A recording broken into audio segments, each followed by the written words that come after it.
अवतार मेहर बाबा की जय। अवतार मेहर बाबा की जय। अवतार मेहर बाबा की जय। प्रियतम मेहर प्रभु, हमारे बीच में उपस्थित होकर आप हम सभी को आपके दर्शन तथा सहवास का आनंद दीजिए और हम सबका मार्गदर्शन कीजिए, यही आपसे प्रार्थना। थैंक यू बाबा। जय बाबा। Beloved God, help us all to love you more and more and still yet more, till we become worthy of union with you. And help us all to hold fast to Baba's daman till the very end. अवतार मेहर बाबा की जय। अवतार मेहर बाबा की जय। अवतार मेहर बाबा की जय। जय बाबा। सभी को जय बाबा। सभी का स्वागत टिफिन लेक्चर में। अभी हम 11 फरवरी 1927 का लेक्चर करेंगे, सुनेंगे। ये लेक्चर बाबा ने अक्कोड़नेर में दिया था, जो कि अहमदनगर से मेरे ख्याल से नज़दीक में है। और यहाँ पर छगन मास्टर का बारे में जो इंसिडेंट हुआ है, जो पुराने लोग हैं छगन मास्टर को जानते होंगे। मुझे भी याद है कि हम उनके घर गए थे भिंगार में, मेरे मम्मी पापा के साथ में। और इतना ज़्यादा तो नहीं, पर एक छवि है आँख के सामने की उनका घर का। और बहुत भीड़ थी, काफ़ी सारे बाबा प्रेमी थे, मेरे मम्मी पापा भी थे। किस सिलसिले में हम वहाँ गए थे ये तो मुझे याद नहीं, लेकिन उनके घर हम भिंगार गए थे। ये 2-3 बार गए थे, ये जरूर याद है। ये जो है आप देख पा रहे हैं, ये छगन मास्टर इनको कहते हैं। तो आज जो अभी हम पढ़ेंगे तो इनकी एक कहानी, और इसके ऊपर जो बाबा ने लेक्चर दिया, जो कि अक्कोड़नेर में बाबा ने दिया या रास्ते में चलते चलते दिया, इसको हम अभी देखेंगे। अक्कोड़नेर के बारे में पहले पढ़ते हैं कि क्या यहाँ पर डिटेल्स उसकी दी है। A village some miles to the southwest of Arangaon, down the railway tracks. Actually, though some of the key events of the day took place at Akoner, parts of this tiffin lecture were delivered by Baba at Mehrabad and parts during the walk back from Akoner. तो हम जब दौड़ की तरफ जाएंगे, मतलब south west, दौड़ और पश्चिम की तरफ जैसा, तो ये कुछ मील दूरी पर अहमदनगर से अकोड़नेर नाम का ये छोटा सा विलेज है, देहात है। और वहाँ पर बाबा पैदल गए थे अपनी मंडली के साथ में। तो इस लेक्चर का कुछ भाग जो है वो बाबा ने अकोड़नेर में दिया। और फिर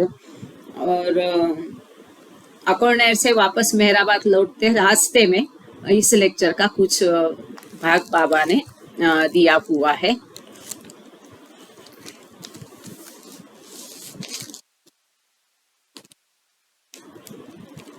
ये शुक्रवार का दिन था, फ्राइडे था, 11 फरवरी 1927।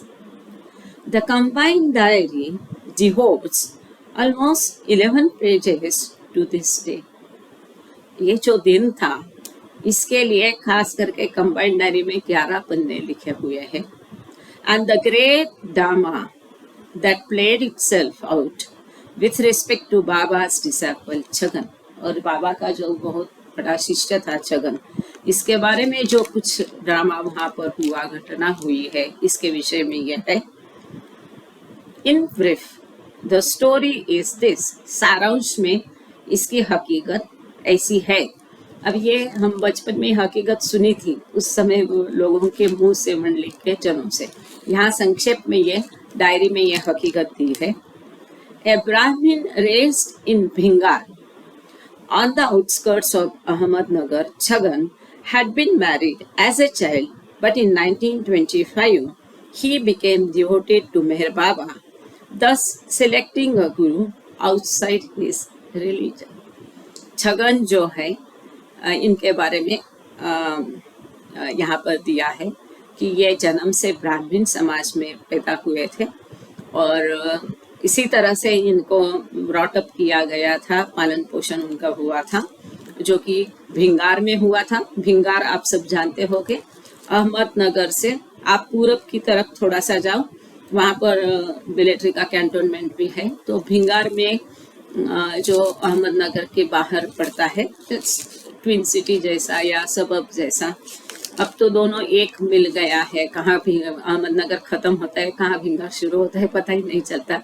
तो पास में है अहमदनगर से भिंगार, यहाँ पर ये छगन रहते थे और बचपन में ही उनकी शादी कराई गई थी।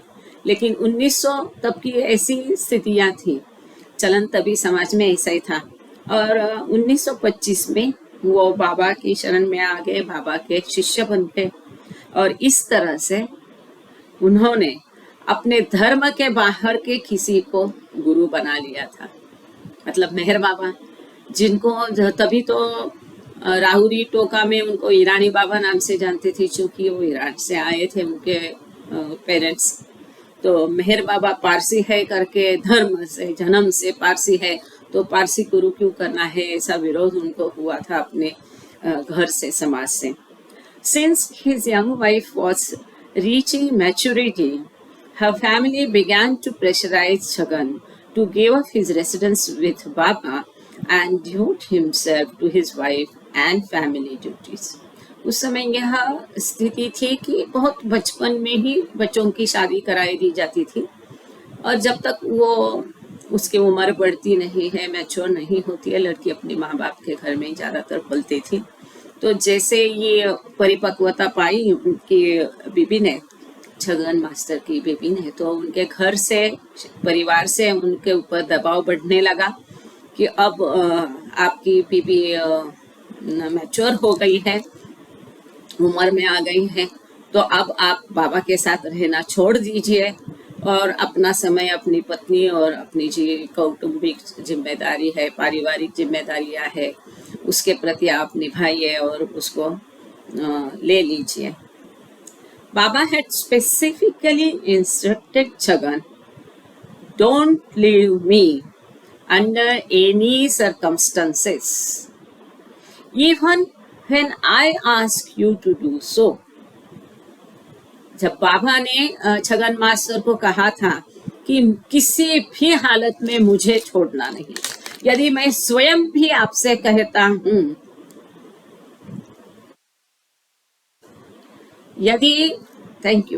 यदि मैं स्वयं भी आपसे कहता हूँ कि मुझे छोड़ दो, तब भी आपने मुझे छोड़ना नहीं है। ये स्पेसिफिक, विशिष्ट, एकदम पक्का बाबा ने उनको आज्ञा दे के रखी थी कि किसी भी हालत में मुझे छोड़ना नहीं। मैं खुद स्वयं आपको ऐसा करने के लिए कहता हूँ, तब भी ऐसा नहीं करना है। And around this order turned all the events of this critical day in his life. और इसी जब ये आज्ञा दी, इसी समय में, इसी आसपास में अब नीचे जो कुछ घटनाएं दी है और ये जो क्रिटिकल डे था उनकी जीवन में, ये जो क्रिटिकल डे आया और उसी समय उसके आसपास में ही ये सारी घटनाएं हो गई। छगन हैड बीन, कैसा होता है ना, वो तो परमात्मा है, सर्वज्ञ है, उनको पता है आगे क्या होने वाला है। इसलिए अपना शिष्य होने के नाते उसमें कई सारे अच्छे गुण है, उनको देखते हुए उसकी सहायता करने के लिए उनको पहले ही आगाह कर दिया था बाबा ने। आगे क्या हुआ देखिए। Chhagan had been requested by his brother-in-law to attend the wedding of his sister-in-law Sumati at the village of Akorner. जो अकोनेर गांव है, वहाँ पर उनकी साली की, जिसका नाम सुमति था, उनकी शादी थी और उनके साले ने, मतलब उनकी बीवी के भाई ने छगन मास्टर को विनती की थी कि तुमको ये शादी में उपस्थित होना है, आना ही आना है। At Chhagan's instance, Baba also went along, walking the distance with his mandali and warning Chagan, remember, take care. तो छगन मास्टर ने सोचा कि मैं अकेला जाऊं, इससे तो उन्होंने बाबा को विनती की और उनके आग्रह से बाबा भी अपनी मंडली के साथ चलते हुए मेहराबाद से चलते हुए अकोरनेर गए। उनका पारिवारिक जो फंक्शन था शादी का, उसको अटेंड करने के लिए है। और उन्होंने वापस वापस वार्न किया छगन मास्टर को, सूचना जो बोलते ना, आगा वो सूचना दे दी, रिमेम्बर, टेक केयर, याद रखो, संभाल के रहना, take care. But at the wedding Baba was treated by Chagan's family with extreme rudeness, and Chagan too was abused for his connection with Baba. लेकिन जो होना था वही हो गया। शादी में उसके परिवार ने बाबा को बहुत रिडिक्यूल किया, उनका अपमान किया, उनको भला बुरा कहा और बहुत रूडनेस के साथ, धृष्टता के साथ उनके साथ व्यवहार किया और छगन को भी गाली गलौज किया, क्योंकि छगन ने बाबा के साथ कनेक्शन रखे, उनको अपना गुरु करके वो लिया है, स्वीकार किया है, इसीलिए छगन को भी गालियां दी। At length Baba departed. Finally अंत में बाबा वहां से निकल गए, telling Chhagan that he should stay behind. लेकिन an order that was given, देख लीजिए यहाँ पर ट्विस्ट है, in deference to Chagan's family, and that Baba didn't really want Chagan to follow. ये तो ट्रिकी है, लेकिन श्री कृष्ण से कम है। तो जब बाबा वहां से निकल गए तो बाबा ने छगन मास्टर की परिवार के सामने छगन मास्टर को कहा कि तुम यहीं रुक जाओ, स्टे बिहाइंड। अब ये बाबा ने क्यों कहा? केवल उनका परिवार का मन रखने के लिए। बाबा वास्तव में नहीं चाहते थे कि छगन वहां रुके, वो चाहते थे कि छगन मास्टर भी उनके साथ जाए, और इसीलिए बाबा ने पहले ही उनको बताया था कि किसी भी प्रकार से, किसी भी हालत में मुझे छोड़ना नहीं, और यदि मैं स्वयं ऐसा कहता हूँ तब भी मुझे छोड़ना नहीं। ये बाबा ने पहले ही उनको आगाह किया था। अब रास्ते में चलते वापस उन्होंने कहा था कि टेक केयर, रिमेम्बर, ये भी उनको बताया था। अब जब वहां पर ये सब तमाशा हो गया और बाबा वहां से निकले तो उन्होंने बोला ठीक है, तुम रह जाओ पीछे। अब ये बाबा ने केवल उनकी परिवार का मन रखने के लिए कहा था, वास्तव में वो ऐसा नहीं चाहते थे, और ये छगन मास्टर भली भांति जानते थे। तो उनका कर्तव्य क्या था? कितना एकदम दृढ़ चाहिए इसके लिए, शिष्य कितना स्ट्रांग होना चाहिए कि उनका सब समझकर भी उनकी आज्ञा का किस तरह समझकर पालन करना चाहिए। अब ये सब, although he understood this, Chagan yielded to his family's insistence. तो ये छगन मास्टर को पता था कि बाबा केवल उनका मन रखने के लिए ये सब कह रहे हैं, वास्तव में बाबा ऐसा नहीं चाहते हैं। और इसके बावजूद कि फाइनली वो छगन मास्टर वहां रुक गए, अपनी फैमिली के सामने उनको शरण जाना पड़ा, फैमिली के आग्रह पर, परिवार के आग्रह पर वहां रह गए। एंड बाबा लेफ्ट, बाबा चले गए, मच डिसअपॉइंटेड, पर बहुत निराश होकर बाबा चले गए, नेचुरली लगेगा। But later in the day word came that Chhagan had appeared before the village Patel headman, stripped of his clothes and set off dressed only in a langoti loin cloth. कैसा होता है गुरु शिष्य का नाता? प्रेम और खिंचाव रहता है, पर जब क्रिटिकल कंडीशंस आती है तब भले भले का वहां पर गड़बड़ हो जाती है। अब छगन मास्टर भली भांति जानते थे कि बाबा क्या चाहते थे, वो भी उद्विग्न हो गए, वो भी परिवार की बातों पे आ गए। फिर उन्होंने बाद में ऐसा मालूम पड़ा, बाबा के पास किसी ने मैसेज भेजा, और ये था वो कि छगनबाद में जो पंचायत रहती थी, वो जो गांव था, उसका जो मुखिया था, उनके सामने खड़े होकर उन्होंने अपने सारे कपड़े उतार दिए, केवल लंगोटी पे वो लंगोटी उन्होंने रखी, और वो लंगोटी में ही वो वहां से निकल गए। वो पीछे तो रह गए, इसके बदले उन्होंने बाबा को फॉलो करना था, लेकिन पीछे रहकर उन्होंने क्या किया कि तंग आकर, वो सब दबाव जो था परिवार का, उससे तंग आकर अपने कपड़े वपड़े उतार कर वहां से निकल गए। अब जैसे बाबा को ये मैसेज पहुंचा तो आगे बाबा ने क्या किया देखिए, ऐसा होता है। इमीडिएटली बाबा डिस्पैच अ सर्च पार्टी। जैसे ये मालूम पड़ा, तुरंत बाबा ने अपने लोगों को उनको खोजने के लिए भेज दिया, छगन मास्टर को। ये होता है प्रेम। एज इट टर्न्ड आउट, भले ही उन्होंने बाबा की आज्ञा का पालन नहीं किया था, परंतु बाबा ने उनके लिए सब कुछ किया। As it turned out, Chagan had resolved to kill himself, but was deterred from this when he heard a mysterious voice telling him to refrain.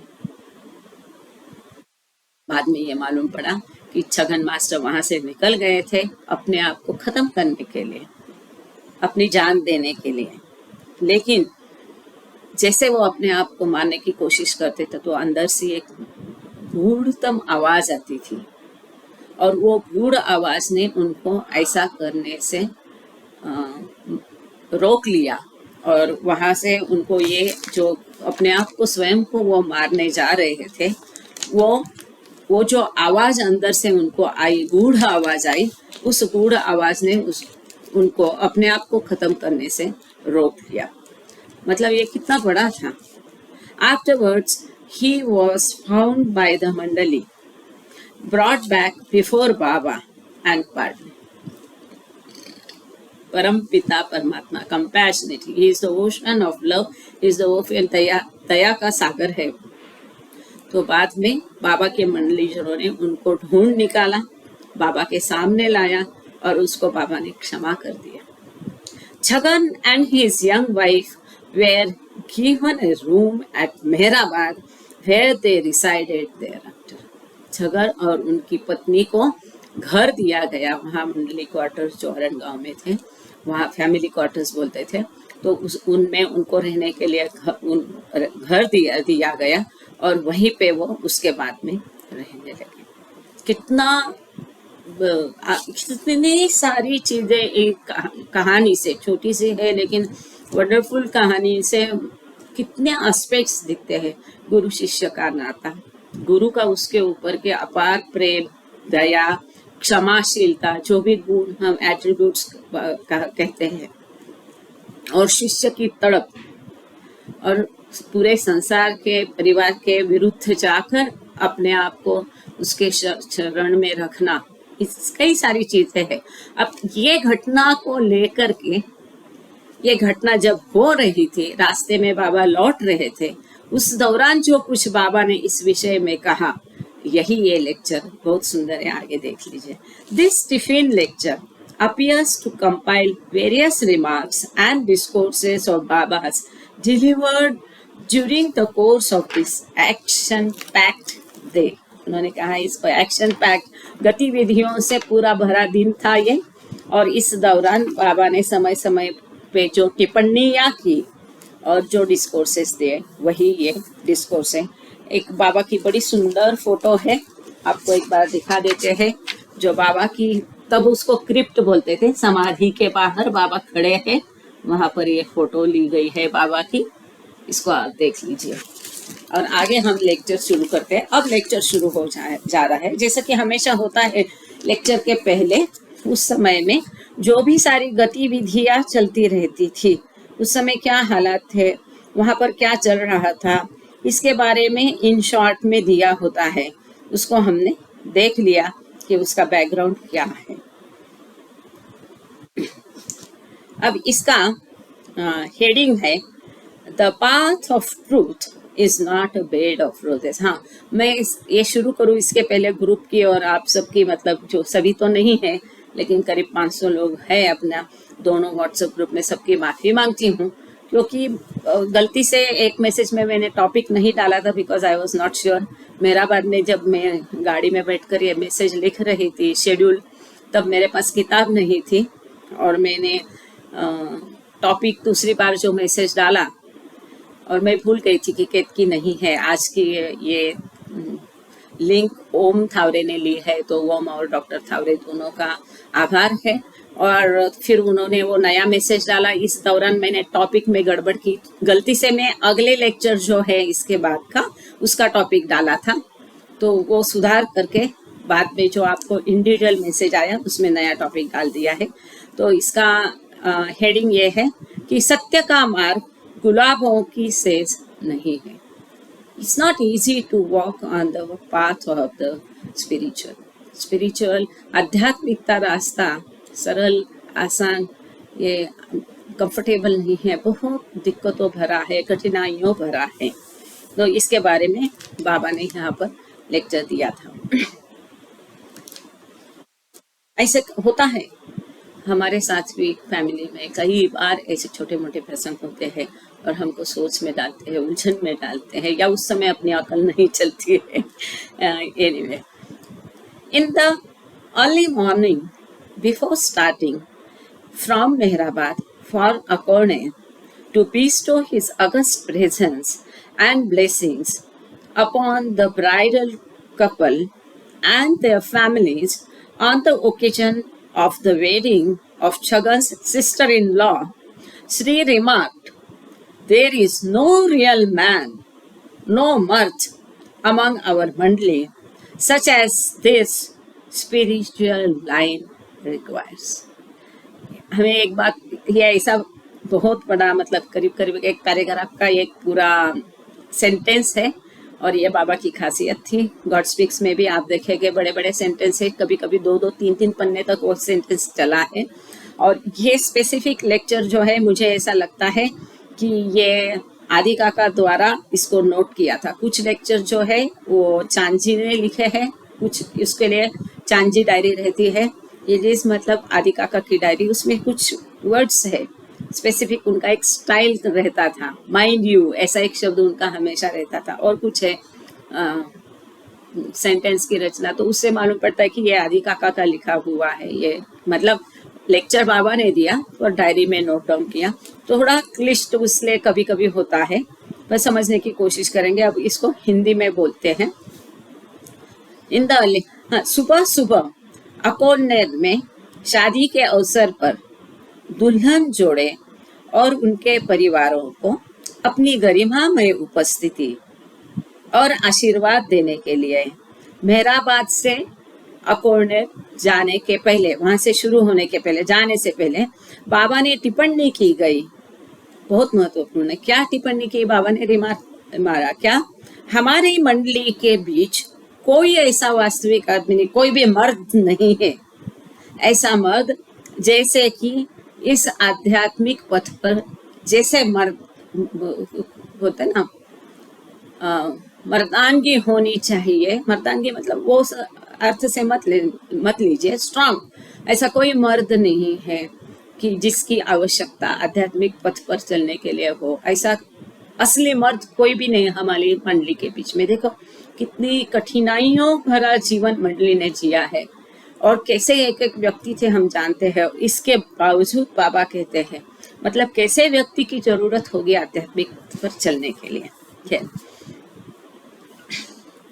What I mean is that this line, Ishwar Marg, is so fraught with myriad and varied difficulties that it proves exceedingly hard even for a man of iron with a heart of stone to stand firm through its trials.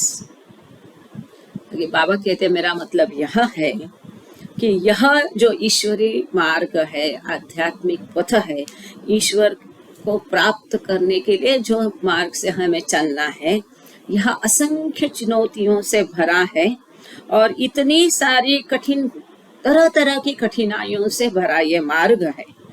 अपनी परीक्षा में या इम्तिहान में मजबूती से खड़े होने के लिए a man with a heart of stone and a man of iron. ऐसी परीक्षा में मजबूती से खड़े होने के लिए पत्थर दिल वाला लोहे जैसा आदमी के लिए भी, यदि कोई आदमी लोहे जैसा है और पत्थर दिल आदमी है, उसके लिए भी यह रास्ता बहुत ज्यादा कठिन प्रतीत होता है।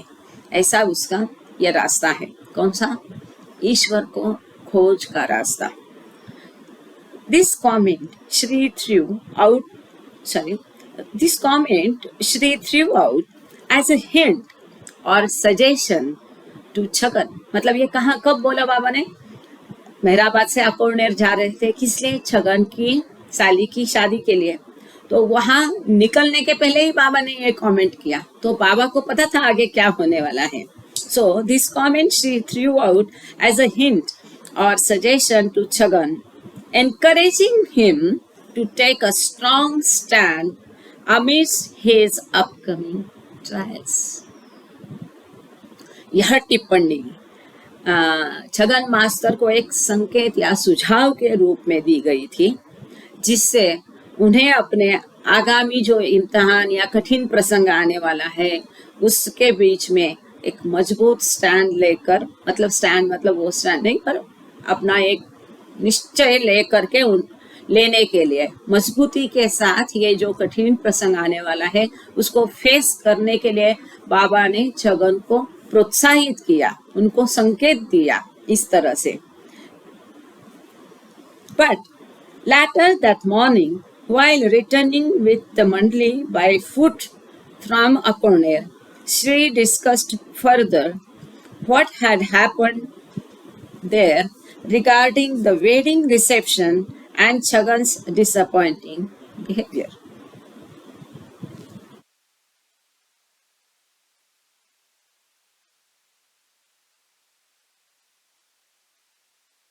But later that morning while returning, लेकिन बाद में ये निकलते हुए बाबा ने संकेत लिया, लेकिन वहां पर क्या हुआ यह हमने संक्षेप में देखा है।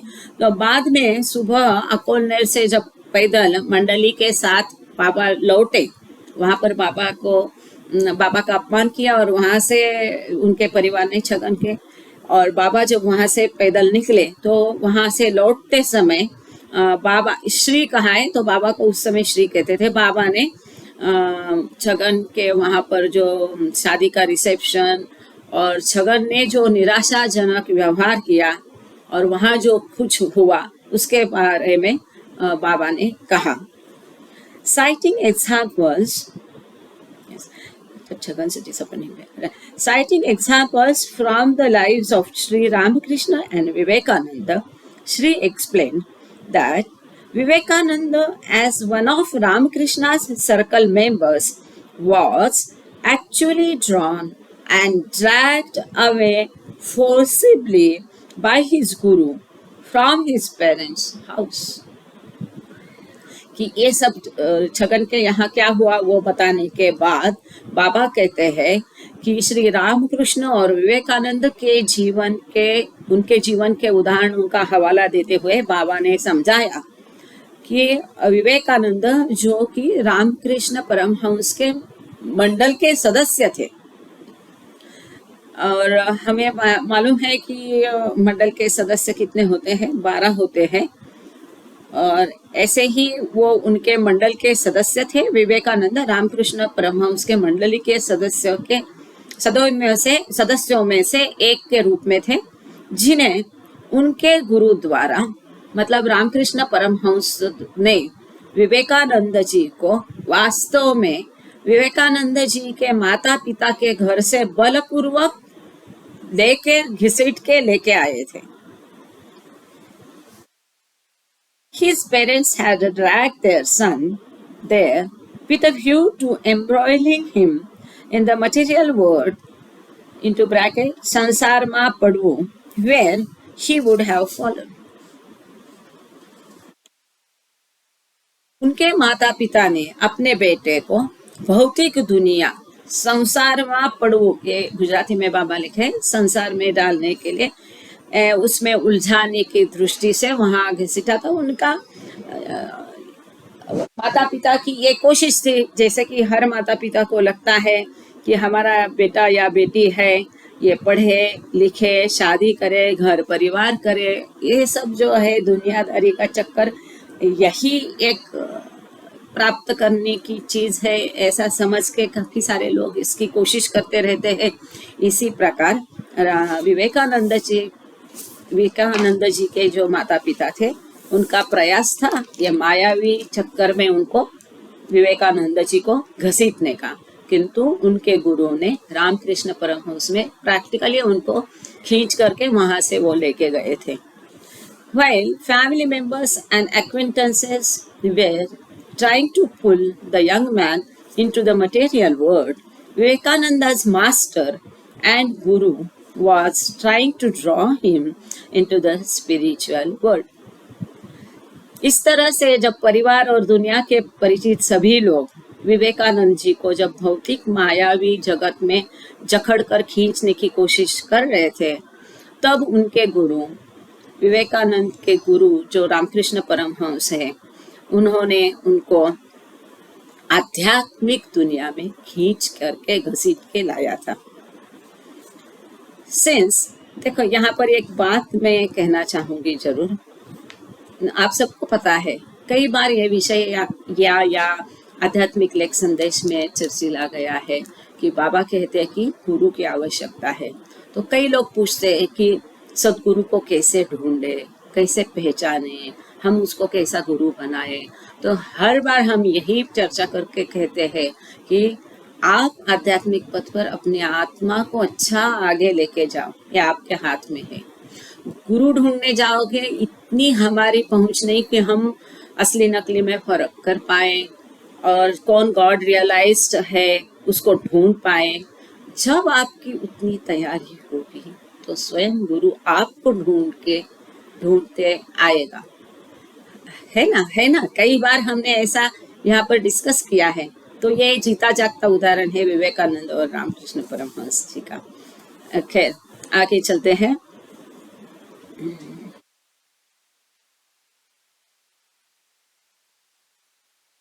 एक थोड़ा आज मिस हो रहा है क्योंकि ये सारा कैपिटल्स में है, और सॉरी मेरी तैयारी ज़्यादा नहीं है आज, इसलिए आपको फ्लो थोड़ा डिस्टर्ब लगेगा।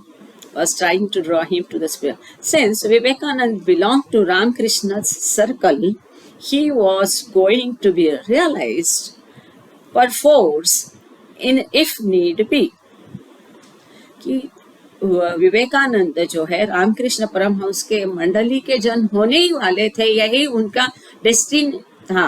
He was destine for it, इनके भाग्य में ही ये था, उनको आत्म साक्षात्कार होने ही वाला था, और इसीलिए ये सब हुआ इस तरह से। For even when the member of the circle of a spiritual master is located at the far end of the globe, the Guru keeps his eye on him as he does on all those in his circle.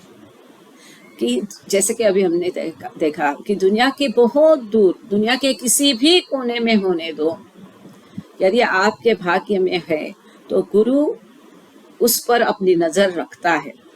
फिर आप कहीं पर भी हो, जैसे वह अपने घेरे के, अपने जो मंडल के सदस्य है, कि मंडल के सदस्य के सभी लोगों पर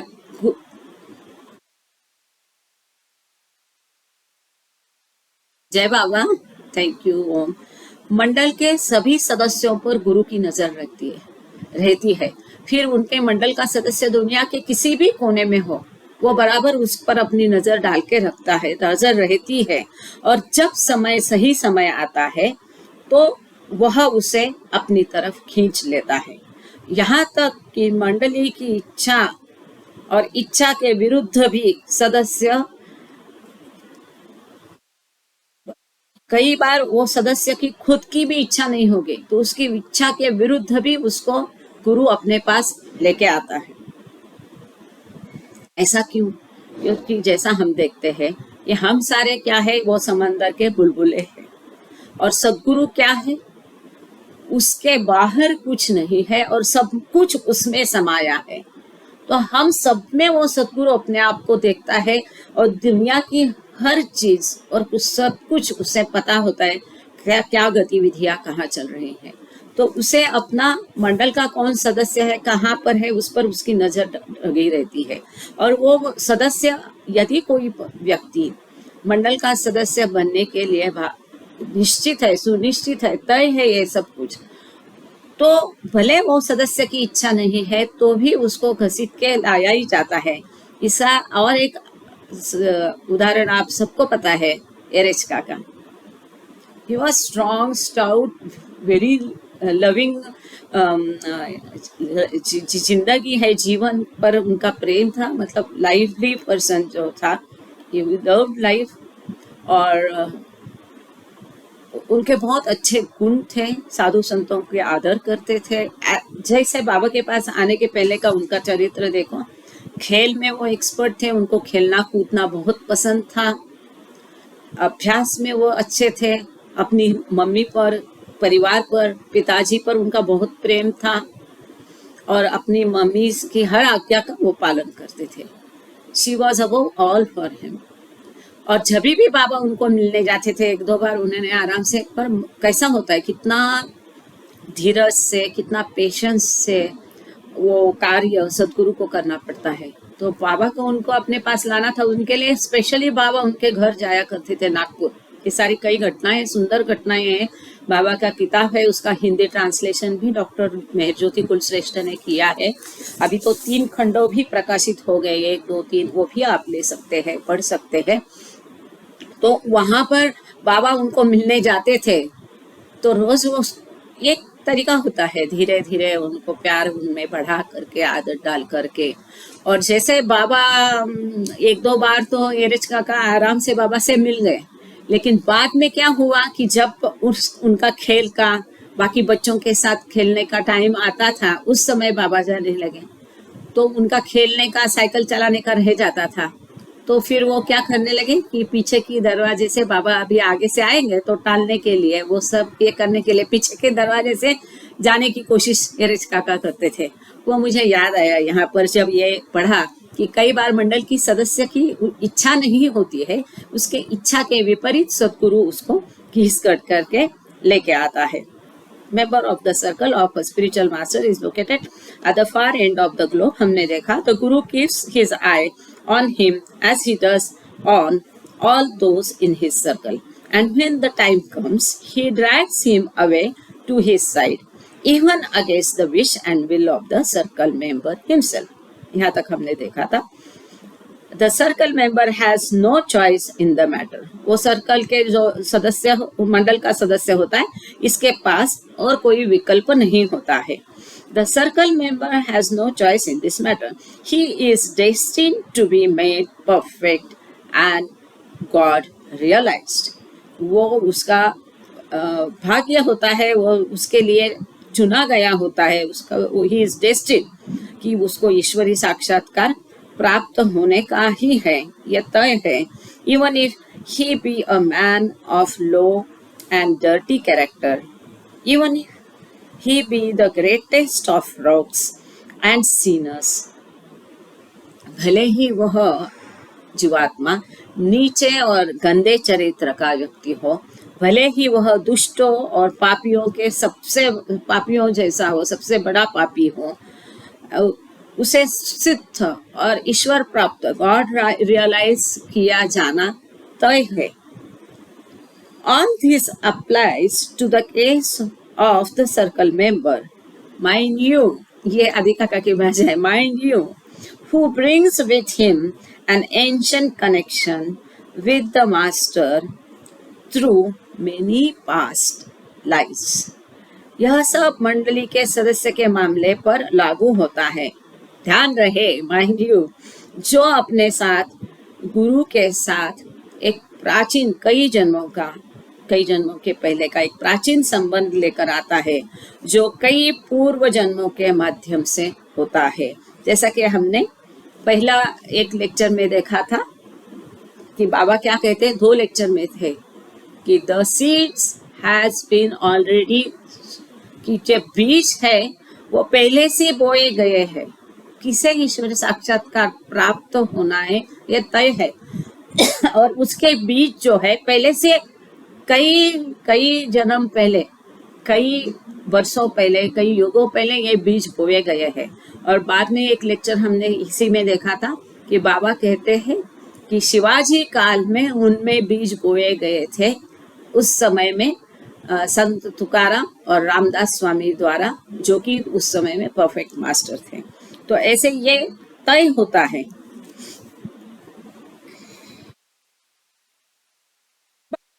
What about others?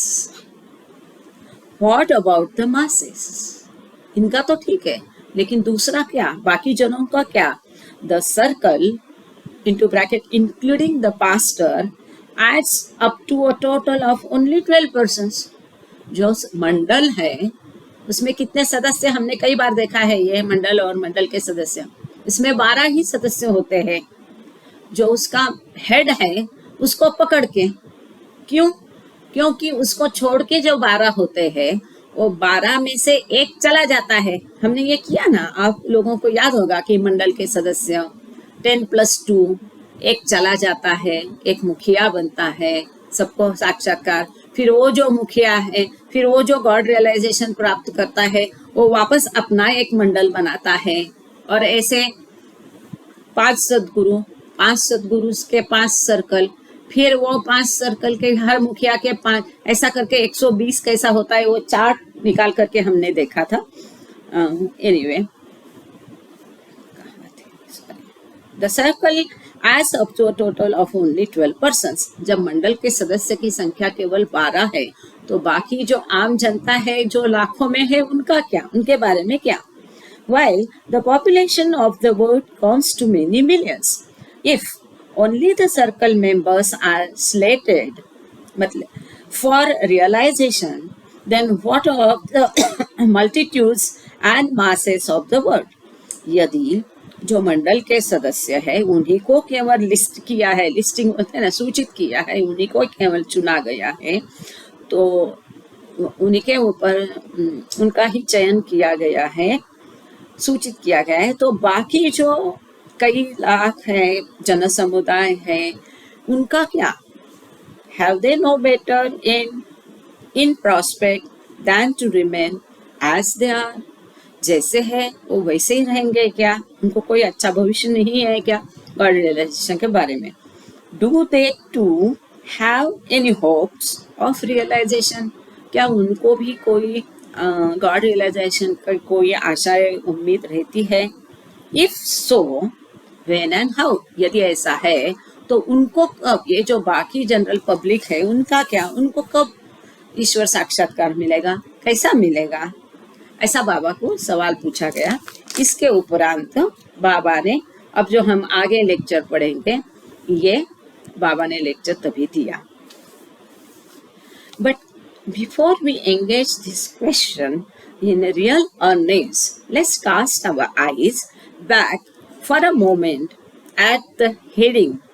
The path of truth is not a bed of roses, with which we began our discussion of this subject. And with these words ringing in our ears, let's proceed. यहाँ पर, लेकिन इससे पहले कि हम इस प्रश्न को गंभीरता से ले, इस पर चर्चा करें कि कौन सा प्रश्न, कि यदि मंडल के सदस्य चुने गए हैं तो बाकी लोगों का क्या, उनको कोई उम्मीद है कि नहीं, उनको कब ईश्वर साक्षात्कार मिलेगा, कैसे मिलेगा? तो इसके ऊपर हम चर्चा करें। उसके पहले आइए आज का लेक्चर का जो हेडिंग है, जो शीर्षक है, इसके ऊपर हम नजर डालते। क्या शीर्षक है? सत्य का मार्ग गुलाबों का बिस्तर नहीं है। मतलब आध्यात्मिक का रास्ता इतना आसान नहीं है।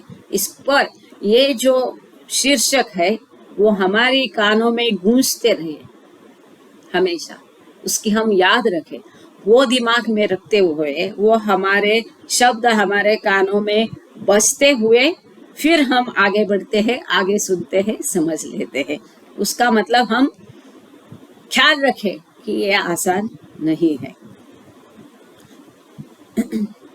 क्योंकि क्या होता है इसमें, दूसरी तरह से ये भी बाबा कहना चाहते होंगे कि ये जो मासेस है ये तो लिप्त है अपने संसारों में, उसी में उलझे हैं, उनको इसी में आशा है, अभिलाषा है, यही संसार, यही सब कुछ उनके लिए है। और ये सब कठिनाइयों भरा रास्ता छोड़कर ये दुनियादारी में वो लोग उलझना चाहते हैं, उनका समय अभी आया नहीं है। एनीवे, बाबा आगे क्या कहते हैं वो देखते हैं। The masses of humanity do not belong to a master's circle find themselves in a case and situation that is very different indeed, quite the reverse।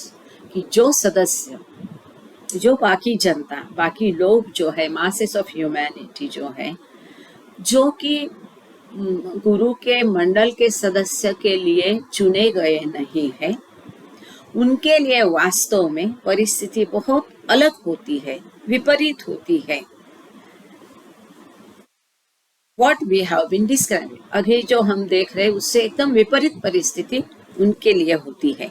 For in spite of their most warmly felt and sincerest desires to fall in line in the spiritual pursuit, they are doomed to pass through the hardest of trials and the test of many years. Yet, even still, what they acquire is all too little indeed, trivial, when one considers the measure of their aspiration। कि मानवता की जनता जो गुरु के मंडल से संबंधित नहीं है और खुद को एक ऐसे मामले और स्थिति में पाती है जो वास्तव में बहुत अलग है, जो हम वर्णन कर रहे हैं उससे बिल्कुल विपरीत है। आगे बाबा कहते हैं कि आध्यात्मिक खोज में, आध्यात्मिक पथ पर चलने की उनके दिल में बहुत इच्छा होती है, गहरी इच्छा होती है, वो उसको महसूस करते हैं।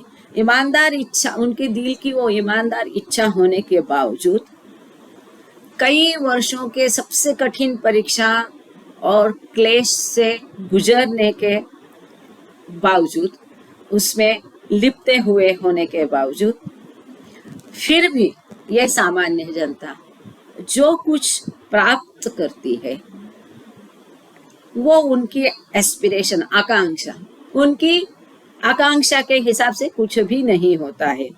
उनके आकांक्षा के हिसाब से मतलब ये बाकी जनता को भी काफी उनके दिल में इच्छा होती है, गहरी इच्छा होती है, मन से दिल से वो चाहते हैं। फिर भी ये जो दुनियादारी की कठिन सारी परीक्षाएं, उनमें से अप एंड डाउन में से गुजरते हुए उनको थोड़ा बहुत कुछ मिलता है, पर जो उनकी आकांक्षा होती है, जो इच्छा होती है, उसके हिसाब से वो बहुत कम होता है। Why? Because as is rightly indicated by the title of our talk, जैसा कि हमारे ये लेक्चर का जो शीर्षक है उसमें बहुत अच्छे ढंग से प्रतीत किया है, this line that we are speaking of, the path of truth is indeed no bed of roses। कि यह जो आध्यात्मिक पथ है, वो जिसके बारे में हम चर्चा कर रहे हैं, वास्तव में यह सत्य का मार्ग जो है, ये वास्तव में गुलाबों का बिस्तर नहीं है। And hardly any manage to endure, let alone succeed amidst the severe trials the Guru subjects them to। All fail one after the other for one reason or the other reason। कि ये जो मार्ग है वो इतना कठिन है और इसमें चलने के लिए, एक second,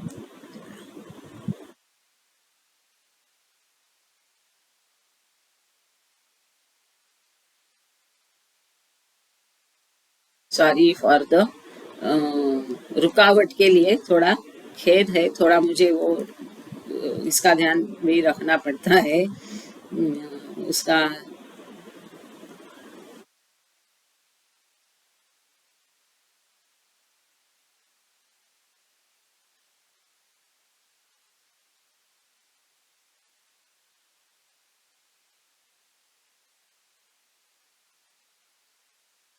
Why? Because as is rightly, क्योंकि जैसा कि हमारे भाषण के शीर्षक से सही संकेत मिलता है, यह पंक्ति कि हम सत्य के मार्ग के बारे में बात कर रहे हैं वास्तव में कोई गुलाब का बिस्तर नहीं है, और ऐसी परीक्षा को शायद ही कोई सहन कर सकता है।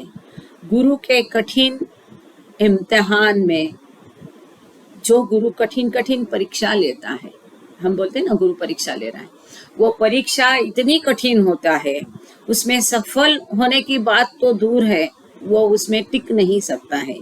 और इसके कारण एक के बाद एक किसी न किसी कारण से सभी फॉर वन रीजन और अदर किसी न किसी कारण से सभी विफल हो जाते हैं, अनसक्सेसफुल हो जाते हैं। तो जब बाबा को ये सवाल पूछा गया था कि जनरल पब्लिक के बारे में क्या, तो बाबा कहते भले उनके दिल में गहरी इच्छा हो, इतनी सारी परीक्षा वो देने के बावजूद उनको बहुत कम प्राप्त होता है।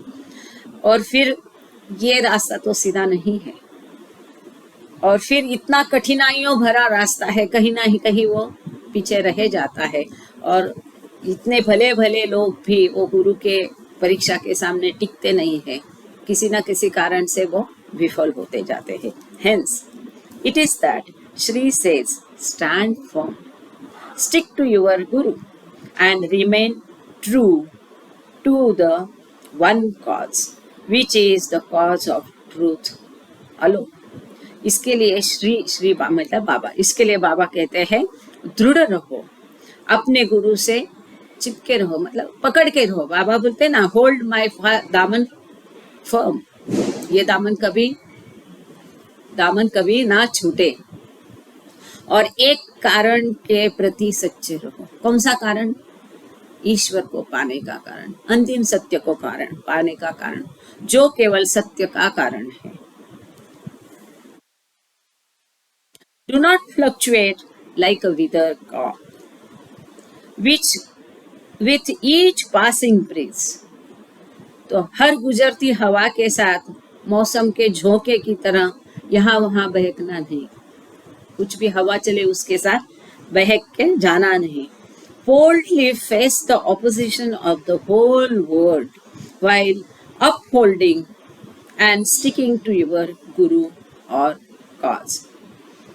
अपने गुरु या लक्ष्य को कायम रखते हुए, उसमें अपने लक्ष्य में डटे रहते हुए, फिर भले उसके लिए पूरी दुनिया का सामना करना पड़े, पूरी दुनिया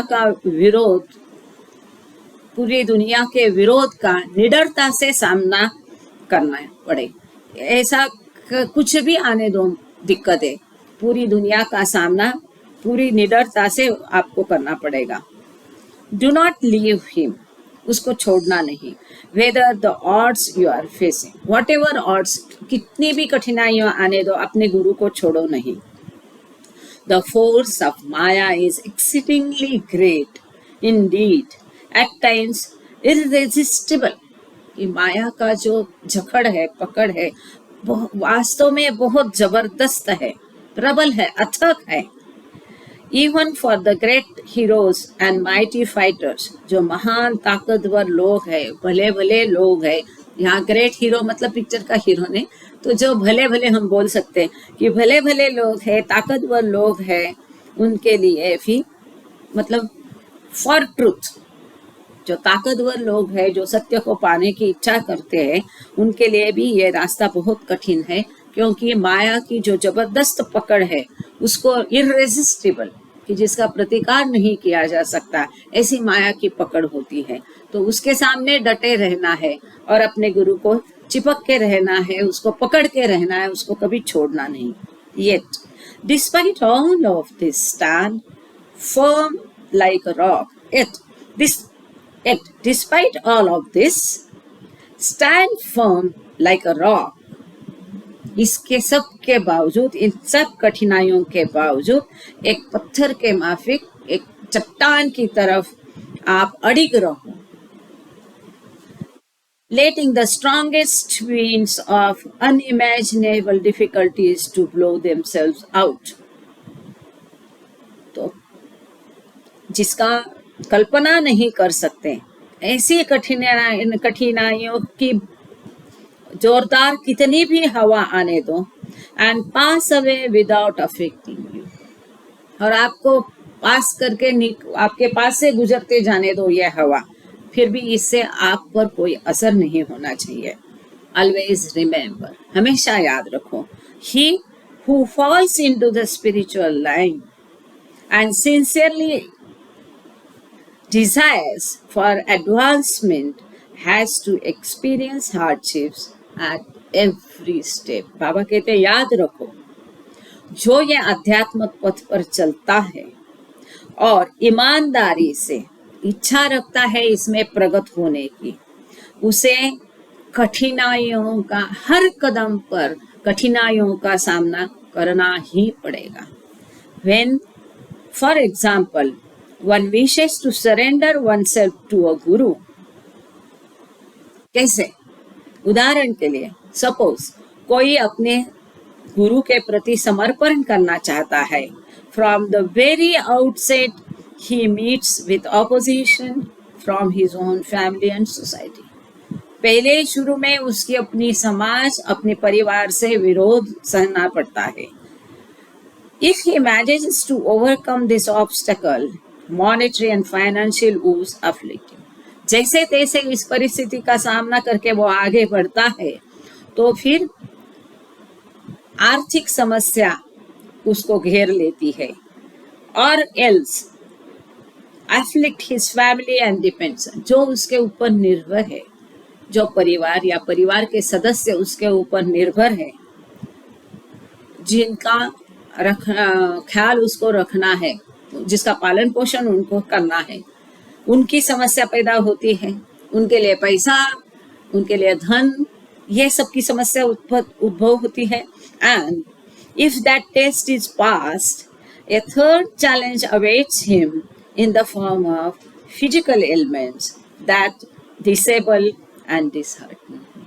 यदि ये दोनों परीक्षा में पास होकर वे भी आगे वो चलता है, तो तीसरी समस्या उसके सामने, तीसरा चैलेंज, आवाहन उसके सामने खड़ा होता है, उसका इंतजार करता है।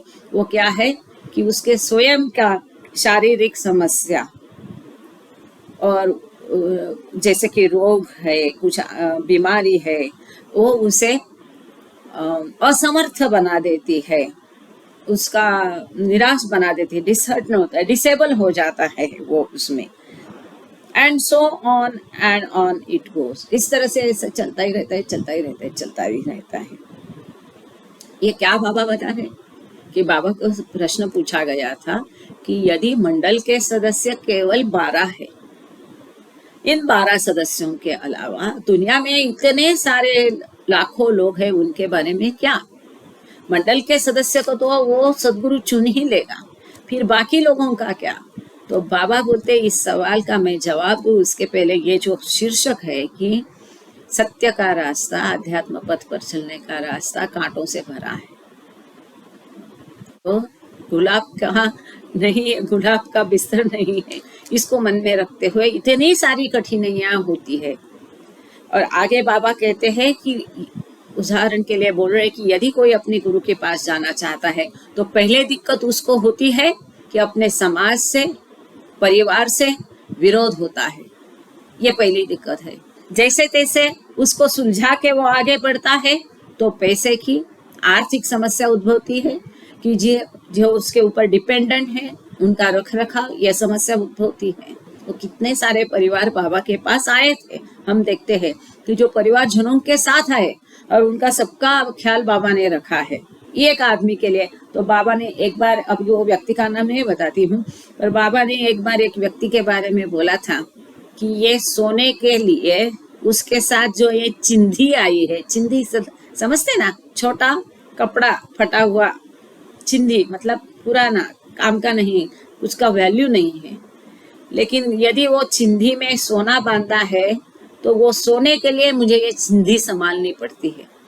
मंडली के एक जन थे, उनकी बहन थी, जिसके बारे में बहुत कंप्लेंट्स आती थी बाबा के बारे में, उसका नेचर, स्वभाव के बारे में, उसका ये सब। तो उसके बारे में बाबा ने ये वाक्य बोला था, तो ये जो सोना है उसके लिए मुझे ये चिंधी रखनी पड़ती है। तो इस तरह से वो कैसा वैसा अपना परिवार और समाज से विरोध जो है उसको निपट के आगे चलता है तो दूसरी समस्या खड़ी होती है, उसके ऊपर जो डिपेंडेंट है, निर्भर है, उनका पैसे का प्रबंध। वही समस्या में से कैसा वो सामान्य जन के बारे में बाबा बता रहे, आगे निपटता है तो फिर तीसरी समस्या आती है, वो शरीर से निर्बल बन जाता है, इसलिए वो काबिल नहीं हो जाता है। इस तरह से ये चलता ही रहता है। Only those who have created with in themselves a general dislike of or apathy towards material maya can withstand these adversities. केवल वही जिसने अपने मन में ये माया के प्रति डिसलाइक, पसंद नहीं है, माया का कुछ भी उसे पसंद नहीं है, इसके लिए माया से अपने आप को परावृत्त रखा है, के दूर रखा है, केवल ऐसा ही आदमी इन सारी कठिनाइयों का सामना कर सकता है। And it the spiritual seeker is where he is. इसके बावजूद वो जो सीकर है, सत्य को ढूंढने वाला, ईश्वर की खोज में निकलने वाला जो है, इसके इतना सब कठिनाइयों को फेस करने के बावजूद वो जहाँ की वहीं रहता है। Truth and realisation are a long long way off. सत्य की प्राप्ति और अनुभव करना बहुत दूर की बात रह जाती है। To contemplate the terrible trials that the guru brings to bear would make even the staunchest of heroes turn tail and run away. Baba कहते हैं कि वो गुरु के द्वारा इतनी कठिन कठिन परीक्षाएं ली जाती है, ऐसी परीक्षाएं ली जाती है कि उसको सहकर वहां टीकना भलो भलो के बस की बात नहीं होती है, वो धूम दबा के भाग जाते हैं वहां से। टेक एज एन एग्जाम्पल, देखो ये सब बाबा बता रहे हैं कि ये आसान नहीं है। थोड़ा सा हमने जब क्या किया, हमने थोड़ा भजन क्या गाया, थोड़े किताब पढ़ लिए, हम कुछ तुरंत हम कुछ प्राप्ति करें या बन गए, ऐसा नहीं होता है। बाबा हमको सूचित कर रहे हैं। इसका मतलब ये नहीं है कि इतनी सारी कठिनाइयों भरा रास्ता सोच के निराश होकर उसको छोड़ दो, बिल्कुल नहीं है। Take as an example this one who is so near to you. Baba कहते इसी का उदाहरण ले लो जो आपके इतने करीब है, Chhagan. He proved himself to be firm, resolute, determined to stick to Shri while renouncing all else. वो इतना दृढ़ संकल्प था, इतना फर्म था, इतना निश्चय था, निश्चयात्मक था कि बाबा को सब कुछ छोड़ के बाबा के पास रहने के लिए इतना निश्चय, दृढ़ निश्चय उसका था। And towards that end, he actually disobeyed him and broke a series of Shri's orders. और इसके बावजूद अंत में क्या हुआ कि ये लगातार चेन में वो बाबा की आज्ञाओं का उल्लंघन करते गया, बाबा की आज्ञा का पालन उसने नहीं किया। Who specifically told him to join his family and wife so that he could uphold Baba's prior instruction. कि बाबा की पहली जो सूचना थी कि किसी भी हालत में मुझे छोड़ना नहीं, मैं स्वयं कहूँ तब भी छोड़ना नहीं, परंतु वो कर नहीं पाया। उसने क्या किया कि one before the party arrived at his destination Akorner, जो कि अकोर्नेर आने के पहले बाबा ने उसको इंस्ट्रक्शन दी थी। Most creditably he stood firm through the trials and test that Shri quite deliberately put him through.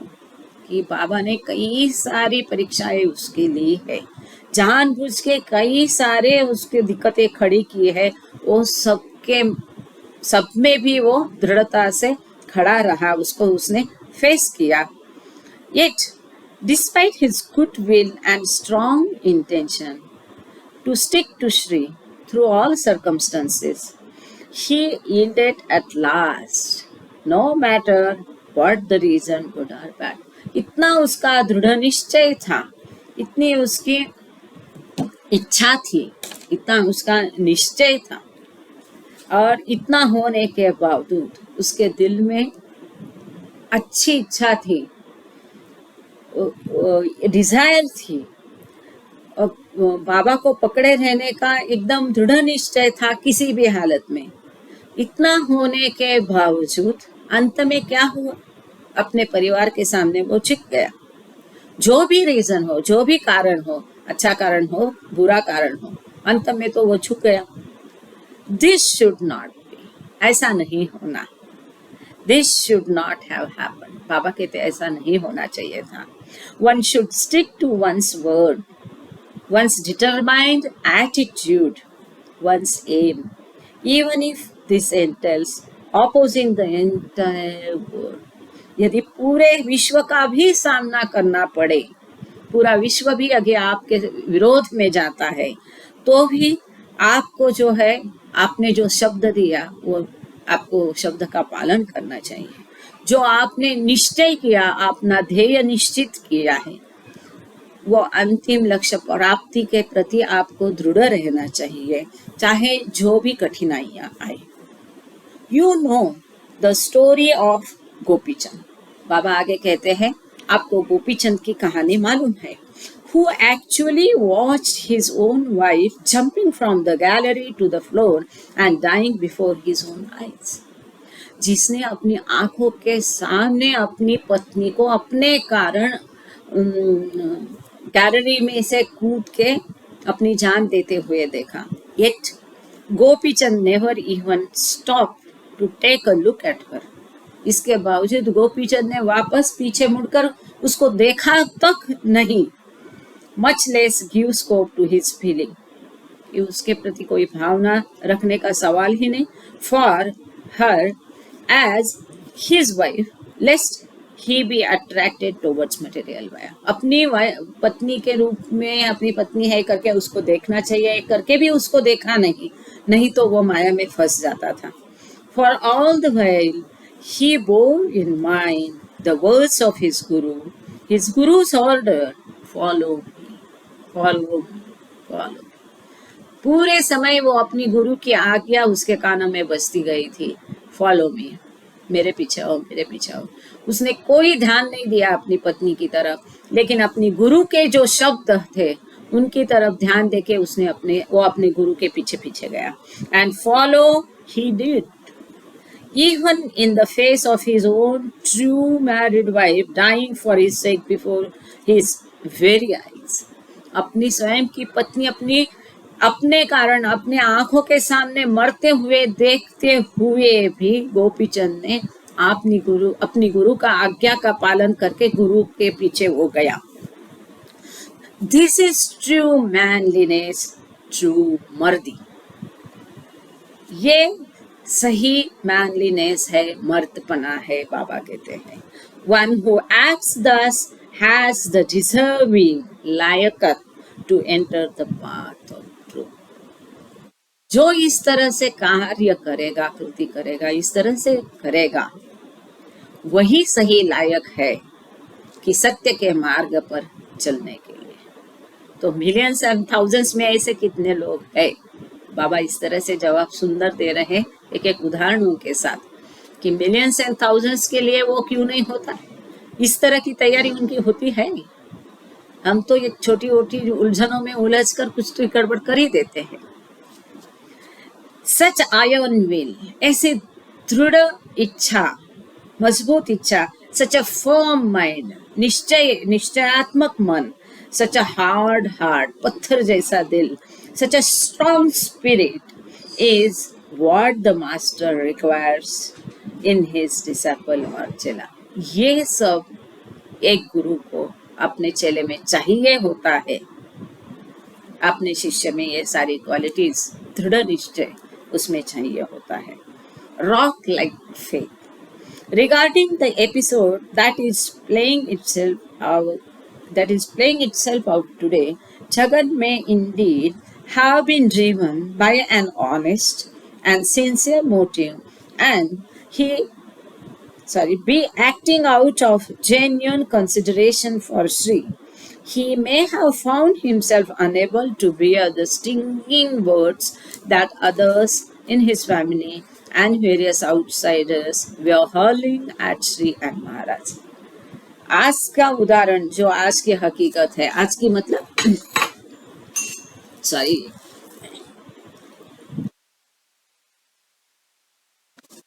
ये अकोर्नेर में जो गतिविधियां 11 फरवरी की हुई, छगन की साली की शादी में जाने के लिए लोग निकले थे और बाबा ने उनको बताया था कि मुझे छोड़ना नहीं किसी भी हालत में। और जो कुछ हुआ यह हमने संक्षेप में देखा है। तो उसके बारे में बाबा कह रहे हैं कि आज का जो इंसिडेंट हुआ है, छगन भले ही उनकी ईमानदार इच्छा रही होगी, सिंसियर उसका मोटिव उद्देश्य रहा होगा, और बाबा के प्रति, बाबा के कारण, बाबा के सामने ईमानदारी से वो काम करते होंगे। लेकिन जब उसके परिवारजन, बाकी लोगों ने बाबा और महाराज के बारे में जो चूपते हुए शब्द बोले, उसको वो सहन नहीं कर पाया। But after all, Maharaj means Upasani Maharaj, but after all, what do these words of ridicule or blame or defamation amount to? वह बाबा कहते हैं अंत में, ये कुछ भी हास्यास्पद दोष हो, दोष लगाना हो, हास्यास्पद बातें हो, मानहानि हो, इससे क्या होने वाला है? To us Sadgurus, these are the chirping of sparrows, छाल्यानी Chichi and no more. बाबा बोलते किसको कुछ भी कहने तो हमें क्या फर्क पड़ता है, हम सदगुरु लोगों के इससे कोई फर्क नहीं पड़ता है। वो चिड़िया की चीची जैसे खाली होती है, हमें उससे कोई फर्क नहीं पड़ता है। In the same way should all you ordinary human beings take the taunting words and jibes of the people lightly indeed, disregarding them utterly. बाबा कहते इसी तरह आप दुनियादारी के जो लोग हैं, आपको भी कोई टॉन्टिंग करता है, हंसी मजाक हमारे बारे में करता है, बोलता है, तो आप लोगों की भी इसको ऐसे ही हंसी मजाक में, वास्तव में एकदम उसको ध्यान ही नहीं देना है। वो समय ऐसा था कि जिस समय बाबा के बारे में उल्टी सीधी गलत सही बातें प्रचारित की जाती थी, जानबूझ के कुछ लोगों द्वारा। आप सब उससे भली बात प्रचित है, और उससे को ये गुस्सा हो जाता था, क्या होता था, तो बाबा हमेशा समझाते थे उससे मुझे कोई फर्क नहीं पड़ता है, ऐसा करके वो मेरा ज्यादा स्मरण करता है। ये विरोध भक्ति जिसको हम एक प्रकार से, तो इस उदाहरण से बाबा बता रहे हैं कि हम दुनिया जो सदगुरु लोगों को किसने कुछ भी बोला हमें क्या फर्क पड़ता है, क्यों?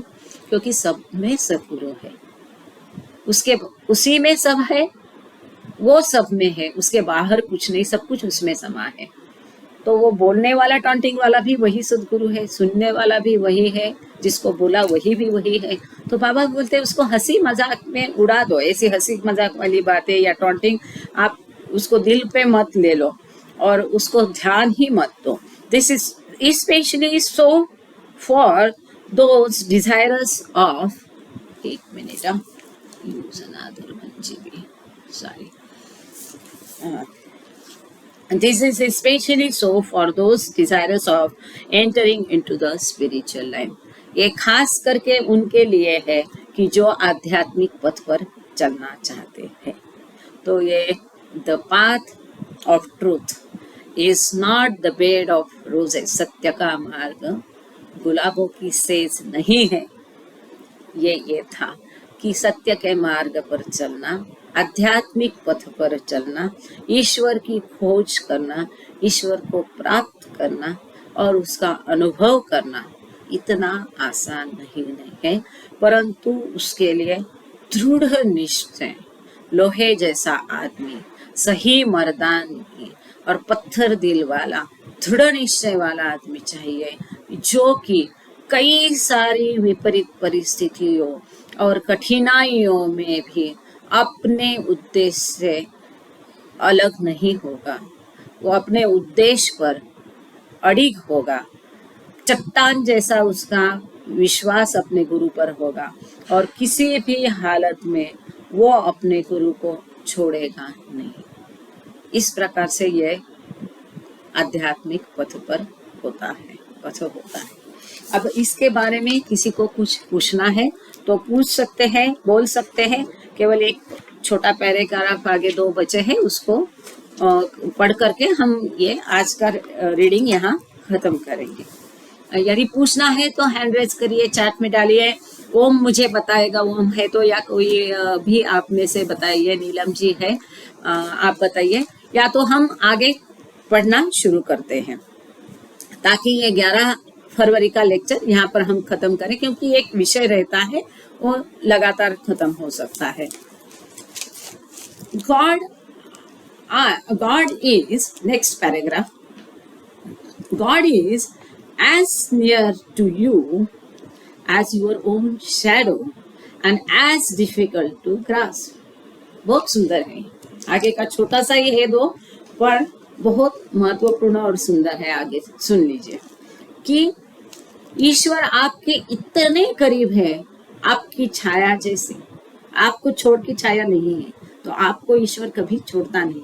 वो जो कहानी है ना, वो कहता है कि मुझे पूरे रास्ते में हमेशा मेरे पीछे पीछे 2 पैर दिखे, लेकिन ये रास्ते में वो पैर नहीं थे। तो बोलता है वो शिष्य कि मुझे आप छोड़ कर गए थे क्या? वो बोलता है कि नहीं, मैं छोड़ कर नहीं गया था, मैं तुझे उठा कर ले जा रहा था। वो 2 कदम दिख रहे वो मेरे हैं। मतलब आपकी अपनी छाया के जैसा आपके इतना करीब है, और फिर भी उसको पकड़ना बहुत कठिन है। Look at your own shadow, आपकी स्वयं की छाया की तरफ देखो। It seems so near to you, indeed you cannot separate it from yourself. वो आपके इतने करीब होती है, वास्तव में आप उसको अपने आप से अलग नहीं कर सकते हैं, विभक्त नहीं कर सकते। In the same way God is not only attached to you but actually within you. इसी तरह केवल ईश्वर केवल आपके साथ में, आपके करीब में नहीं है, तो किंतु वह आपके अंदर है। Not separate from you at all. आपसे वो अलग नहीं है, विभक्त नहीं है। हम सभी को बाबा कहते हैं यही जानने की कोशिश करना है, यही अनुभव करने की कोशिश करना है कि वो और हम अलग नहीं है। हमारा कोई अलग अस्तित्व नहीं है, हमारा कोई विभक्त सेपरेट अस्तित्व नहीं है। There is no separateness. Baba कहते हैं आप आपके अंदर ही मुझे ढूंढो, बाहर मुझे ढूंढने की कोशिश नहीं करना, क्योंकि मैं बाहर नहीं हूँ, आप में हूँ। Now try to grasp your shadow. आप अपनी छाया को पकड़ने की कोशिश करिए। इसके पहले हमने वो बुलबुले का उदाहरण दिया था, दिखता है, बड़ा है, सुंदर है, रंगीन है, पकड़ने की कोशिश करो, हाथ में कुछ आता नहीं है। ऐसा ये विश्व, ऐसा हमारा अस्तित्व है।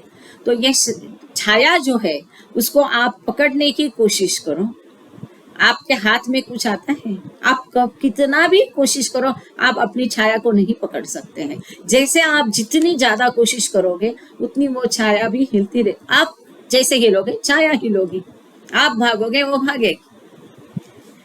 In the same way, God is not only attached to you but actually within you, not separate from you at all. Now try to grasp your shadow. The more you clutch at it, the more it flits away, with each new movement on your part becoming harder for you to seize hold of you. आप जैसे कोई नई हलचल करते हैं उसका पकड़ने की, उतना मुश्किल होता है आपको वो छाया को पकड़ना। Even if you follow it until doomsday, still it won't come into your grasp. विश्व की अंत तक यदि आप कोशिश करोगे, प्रयास करोगे, तब भी वो छाया आपकी पकड़ में नहीं आएगी। तो खाली 2 कपड़े दिए हैं, so near yet so clear, so distant so hard, so inaccessible is God. ऐसा एक अच्छा यहाँ पर ये दिया है कि इतना नजदीक है, यद्यपि फिर भी कितना दूरस्थ है। इतना नजदीक है, कितना फिर भी कितना अजीब है, विचित्र है। इतना नजदीक है फिर भी कितना अनोखी है। इतना नजदीक है फिर भी कितना अनोखी है। इतना नजदीक है फिर भी कितना दूरस्थ है, कितना कठिन है। ऐसा ही ईश्वर अगम्य है, ऐसा ही ईश्वर अगम्य है, ऐसा ही ईश्वर पहुंच के पार है। दो he is ever near you, never outside and beyond imagination, since he is actually within you. वो आपके करीब है ईश्वर, आपके बाहर कभी भी नहीं है, वो कल्पना के परे है, तभी फिर भी वो आपके अंदर है। आपके अंदर है फिर भी कल्पना के परे है, आपके पास में है, आपके बाहर नहीं है, फिर भी कल्पना के परे है। आपको परवरदिगार प्रेयर याद आई होगी। आप सब देखिए, वो जो परवरदिगार प्रेयर मतलब सब कुछ है, इतना सुंदर, इतना इम्पोर्टेंट, इतने कम शब्दों में ये सारे किताबें वो परवरदिगार प्रेयर में है। आपका गॉड स्पीक्स है, डिस्कोर्सेस है, टिफिन लेक्चर है, एवरीथिंग एंड नथिंग है, हर कुछ परवरदिगार प्रेयर में है। एक एक शब्द उसका इतना सुंदर है, उसमें समंदर जैसा पूरा अर्थ वो भरा है। आप कल्पना के परे हो, ये सब है, आप बोलते हैं ना परवरदिगार प्रेयर में। He is actually within you. You cannot see him. आप में अंदर है फिर भी आप उसे देख नहीं सकते। Much less seize upon and hold him. उसको पकड़ के, उसको पकड़ना, उसको ये करके पकड़ना, सीज करके पकड़ना, ये तो दूर की बात रही, आप उसको देख भी नहीं सकते। ये आपके इतने पास में है फिर भी आप उसको कल्पना नहीं कर सकते। आपके ईश्वर इतने पास है फिर भी आप उसको पकड़ नहीं सकते। आपके अंदर वो है फिर भी आप उसे पकड़ नहीं सकते। To see and realise God, this is not so easy a task as people think. जैसा कि लोग सोचते हैं वैसा ईश्वर को देखना या अनुभव करना इतना आसान काम नहीं है। It entails actual death, death in the real sense of the word. कि मृत्यु शब्द का जो सही मायने में अर्थ है, ईश्वर को पाने के लिए मृत्यु अपरिहार्य है। मतलब मृत्यु कौन सा? शरीर का मृत्यु नहीं। बाबा ने कहा है डाई या असली डेथ। असली डेथ कौन सी?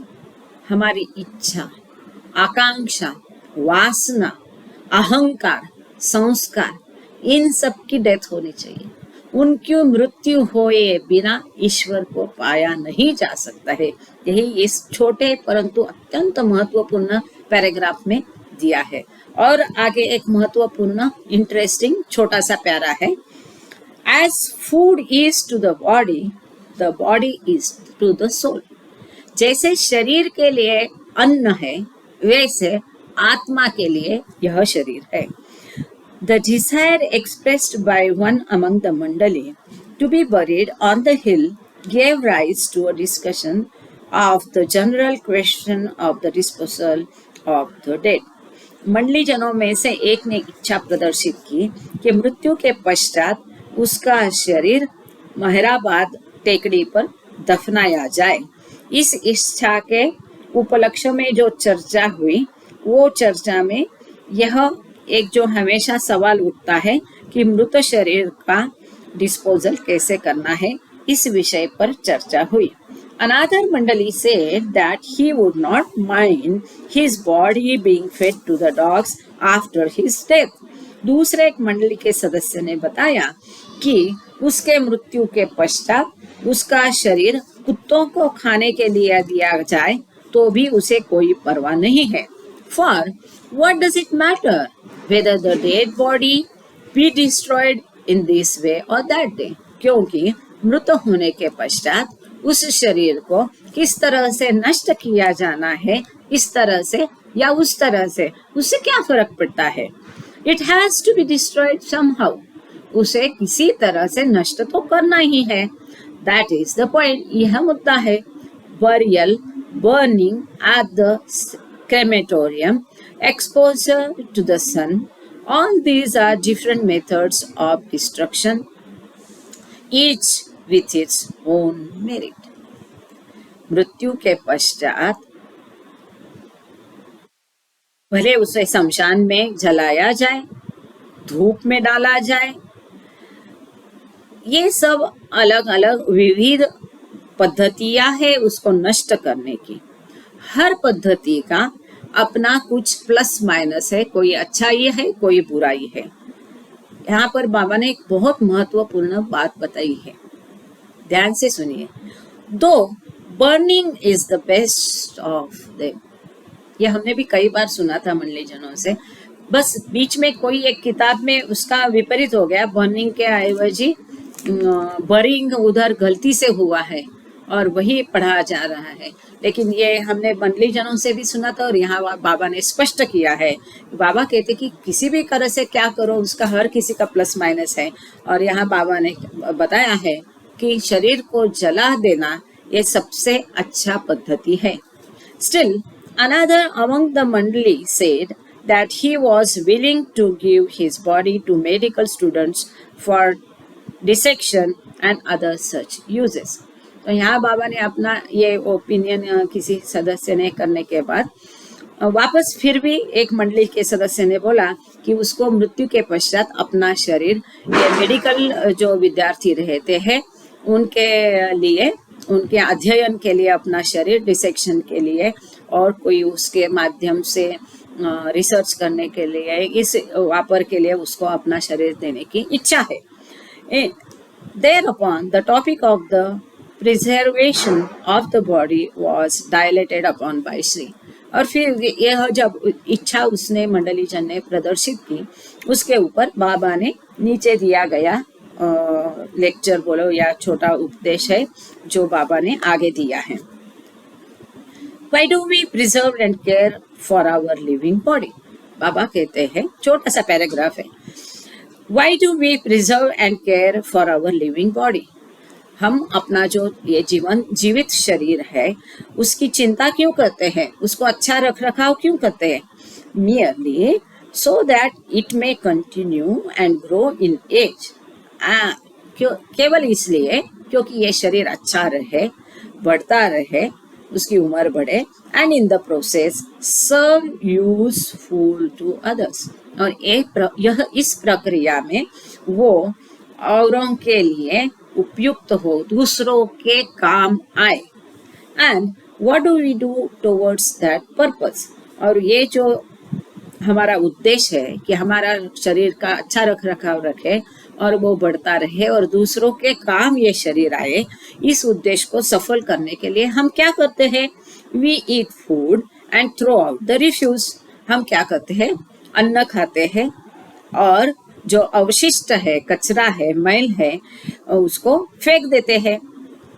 That portion of the food which we digest forms blood which makes us grow in size gradually as our age increases, until at length we grow old, die, cast aside this old body and take a new one again in rebirth. तो बाबा कहते हैं कि जो अन्न हम खाकर पचाते हैं उसमें से जो खून तैयार होता है उसका उपयोग होता है हमारा शरीर आकार में बढ़े और धीरे धीरे हमारी उम्र बढ़े, तब तक कि जब तक हम बूढ़े नहीं हो जाए और मर नहीं जाते, तब तक ये क्रिया चलती है। और अंत में हम क्या करते? इस शरीर को छोड़ देते हैं, उतार देते हैं, ये नई बॉडी, ये पुराना शरीर छोड़ देते हैं, फिर हम एक नया जन्म लेते हैं और नया शरीर पाते हैं। Once again we nourish our new body, grow old, die and throw it off. वापस हम एक नए शरीर का लालन पालन करते हैं, नया शरीर को बड़ा करते हैं, फिर हम मरते हैं और वापस नया शरीर छोड़ देते हैं। And so on and on it goes. इस तरह से ये चलता ही रहता है, चलता ही रहता है, चलता ही रहता है। We eat food, in other words, to build up our body, and we engage in this process into bracket of eating and body building quite willingly and with great pleasure. दूसरे शब्दों में बाबा कहते हैं हम अन्न खाते हैं, बड़े चाव से खाते हैं, उसका आनंद लेते हैं और ये अपना शरीर बढ़ाते हैं, और इस क्रिया में अन्न खाकर शरीर को बढ़ाने के क्रिया में हम स्वेच्छा से उसमें भाग लेकर उसका आनंद उठाते हैं।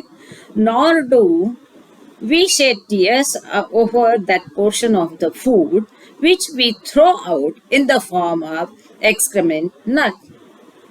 बाबा कहते हैं कि जो अन्न हम खा करके बाद में उसको हम मैल के रूप में फेंक देते हैं, उसके ऊपर हम कभी आंसू बहाते हैं? इतना सुंदर है ये, केवल इतना अच्छे शब्दों में बाबा ही बता सकते हैं कि किसी की मृत्यु को पचाना, उसके ऊपर दुख नहीं करना चाहते हैं तो इस वाक्य को अपने दिल में बसा लो। जैसे हम अन्न खाकर बाद में उसको मैल के रूप में फेंक देते हैं, तो उसके ऊपर हम कोई शोक करते हैं क्या? Do we cry at all over the destruction of the food which we have brought about? हमने इतनी मेहनत करके जो कमाया, लगाया, मिलाया, बनाया, वो जो अन्न हम बड़े चाव से खाया, उसको फेंकने के बाद हम कोई दुख जताते हैं, हम रोते हैं क्या? Not a bit, जरा भी नहीं। Why? We never give it a thought. The very idea never occurs to us. हम इस तरह से कभी उसका विचार ही नहीं करते, या हमारे मन में ही नहीं विचार आता है कि हम ये अन्न खाया हुआ फेंक रहे हैं। Then why on the earth should we shed tears and weep and wail when the body, which is merely food for the soul, is cast off at death?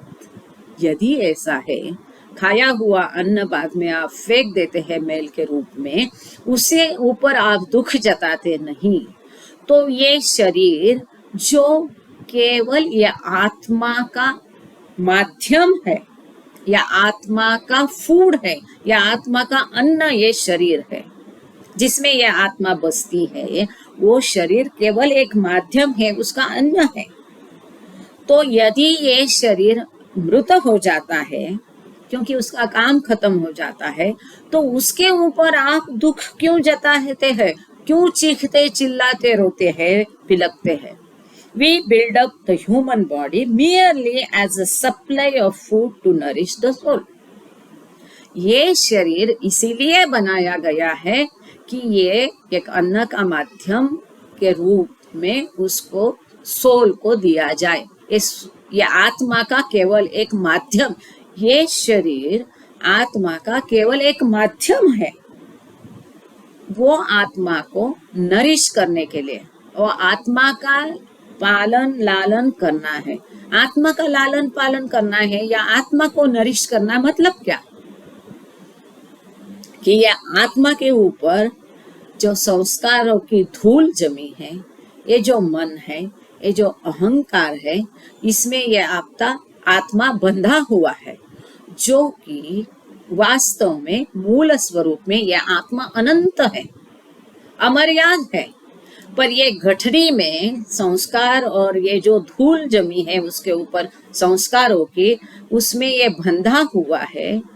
इसीलिए इस बंधन से उस आत्मा को मुक्त करना है, मतलब उसका लालन पालन करना है। उसके लिए माध्यम क्या है? ये शरीर है।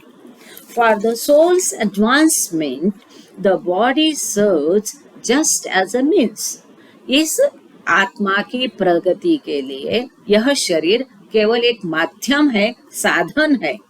In the same way as food provides a means for the growth of the body. जिस तरह से इस शरीर के विकास के लिए अन्न एक माध्यम है, इस तरह से इस आत्मा के विकास के लिए ये शरीर केवल एक माध्यम है। We never mourn over the loss of the one kind of means, that is food, when it is destroyed and expelled from the body in the form of excrement. जो एक माध्यम है, जो कि अन्न है, उसको एक तरह से नष्ट करके शरीर में से मैल के रूप में हम जब निकाल देते हैं, उसके ऊपर हम कोई दुख नहीं जताते। Then why should we mourn for the loss of the body, which is no more than the means for the soul? When it तो फिर ऐसा है, तो जब ये शरीर, why should we mourn for the loss of the body which is no more than the means for the soul? तो फिर यह शरीर के खत्म होने का के ऊपर क्यों रोना है, जो कि इस आत्मा का केवल माध्यम है। The body false of and perishes, जबकि ये शरीर खत्म हो जाता है, नष्ट होता है और छूट जाता है। Such grief and lamentation are more folly mere weakness। Baba कहते हैं ये जो विलाप है, ये जो दुख आप करते हैं, ये केवल मूर्खता है और आपका वीकनेस है, दुर्बलता है। Just as, thank you Congress sir, as in the place, मुझे लग रहा था कि मैं बड़बड़ाते जा रही है, कोई सुन भी रहा है, कुछ समझ में आ रहा है कि नहीं। Thank you.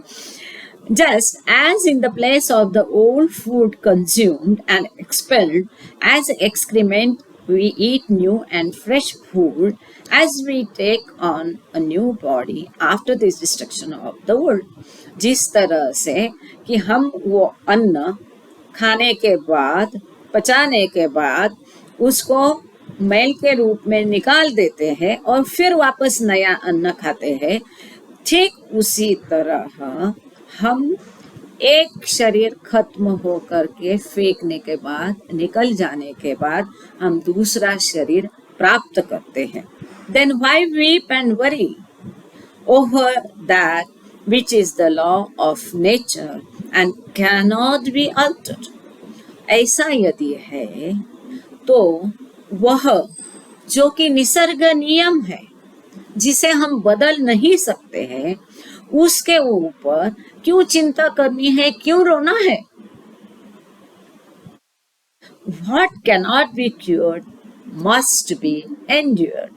जो ठीक नहीं किया जा सकता है वह सहन करना चाहिए। यहाँ पर ये लेक्चर 11 फरवरी का खत्म हो चुका है। आज के लिंक के लिए ओम को और डॉक्टर थावरे साहब को बहुत धन्यवाद, आप सभी का बहुत धन्यवाद, और सबसे पहले बाबा को लाख लाख धन्यवाद। आज हमारा प्रिपरेशन थोड़ा नहीं था और तो शुरू में आपको थोड़ा लगा भी होगा, बाबा ने चार्ज ले लिया, जब तक बाबा आते नहीं तब तक थोड़ा गड़बड़ा जाते हैं। अब ये जो आखिरी तो था महत्वपूर्ण मुद्दा कि बहुत सुंदर तरीके से बाबा ने समझाया है कि जैसा हम अन्न खा करके फेंक देते हैं उसके ऊपर हम कभी रोते नहीं, जो कि अन्न ये शरीर का माध्यम है, इसी तरह से इस आत्मा का माध्यम ये शरीर है, जिसके माध्यम से आत्मा को प्रगट होना है, उसके ऊपर जमी हुई धूल परख कर उसको अपने मूल स्वरूप की पहचान होनी है। इस प्रक्रिया में ये शरीर छूट जाता है, नया मिलता है, वो छूट जाता है, नया मिलता है। यदि वो खाया हुआ अन्न को जब हम फेंकते तब रोते नहीं, जो कि भी एक माध्यम है, तो फिर ये शरीर छूटने के बाद हमें क्यों रोना है, जो कि निसर्ग नियम है, जो टाला नहीं जा सकता है। ठीक है, थैंक यू ऑल। अनीता जी, आप प्रेयर आपको करनी है। अनीता शर्मा ज्वाइन थी ना? हाँ हाँ, जय। अच्छा, किसी को कुछ पूछना है, बताना है, कुछ शेयर करना है?